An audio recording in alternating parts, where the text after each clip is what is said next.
Yes, thank you. Dr. Swamy, I'll start by a first question to you, which is on a very topical issue. Uh-huh. Uh, entire world is talking about the coronavirus, and Yes.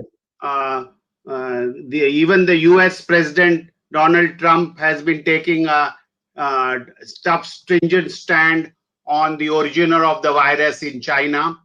Yeah. And a lot of reports we get from different parts of the world. Even government of India, I understand, has issued some regulation having some control on FDI coming from China. So there has to be some, it's not an automatic route. There is some control on the FDI coming from China. So on this coronavirus and this FDI regulation from funds coming from China. And also another aspect, which perhaps I will take up a little later in the program, but on this, could we have your comments, please, for the benefit of our viewers and the Yeah. people in India and abroad? Yeah. Well, there's a lot of cacophony, so let's see what actually is being said by both the United States and Europe. The most stringent, of course, the most stringent voice is that of the US president. But essentially, what he is saying is that China should have informed us much ahead of time. As soon as they came to know that this virus had escaped due to some malfunction in the or some mistake of the laboratory. I don't think that there's any country today which is saying that China deliberately, did this bio terror act of creating this new virus and then spreading it. But seems to be some unanimity that China could have told the world about it much earlier. Now, I think this is only for China to answer. I really don't know, except I would be surprised if the earlier allegations were even remotely true. China is all said and done, although it's a communist country and it has very strict control on information. The freedom of the press is not something that's part of communism. So they may have withheld the information, all that. But to say that they deliberately invented it, I don't think there are any takers in the world today.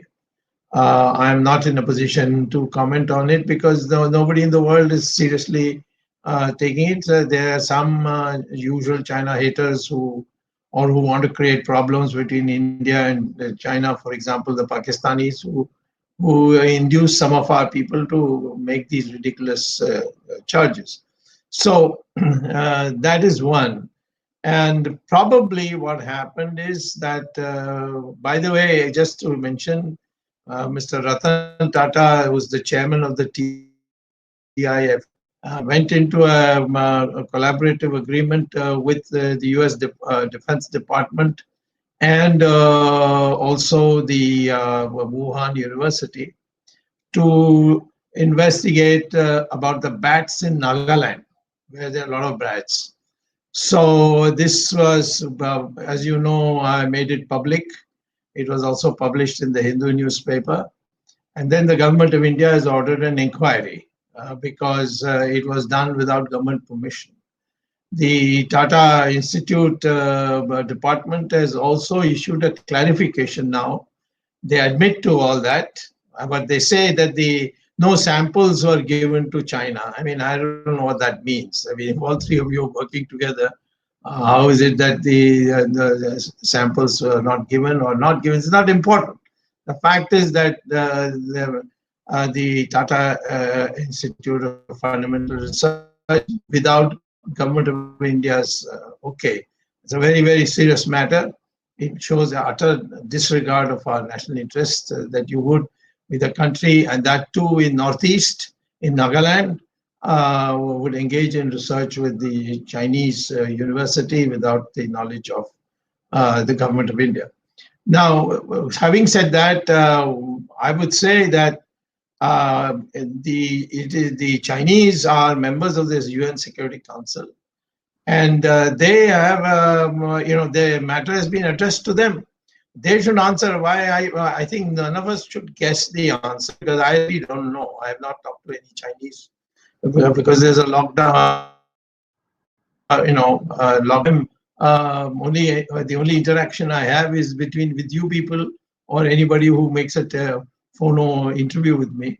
But the fact is that it is a matter which needs to be cleared up, and it should be done. Now, India reacted yesterday by saying we are now withdrawing China from the automatic clearance list, and we are putting them under government permission. Every project from China or investment from China will have to be cleared by the PMO. But today, this evening in the CNBC, Amitabh Kant says, no, this is wrong interpretation. China's investments are welcome. We are looking forward to it. There is a need for investment and so on. I really don't know what is happening, because it's like that HCQ export. It was banned by an order of the Commerce Ministry, the Director General of Foreign Trade, or whatever it is called. In the Department of the Ministry of Commerce, had issued that, and that has still not been withdrawn, which bans exports. So when I inquired from my former ministry, how is the exports taking place? So they said it is going through a government-to-government arrangement, which is independent of these things. It's a very strange situation, but I think we need now to have much greater transparency in these matters. And if the government of India is affected by what has happened, and it's worried that the Chinese ought to have told us in advance, I think they should ask the Chinese directly, rather than allow the newspapers to go to riot on it, where all kinds of lobbies are working nowadays.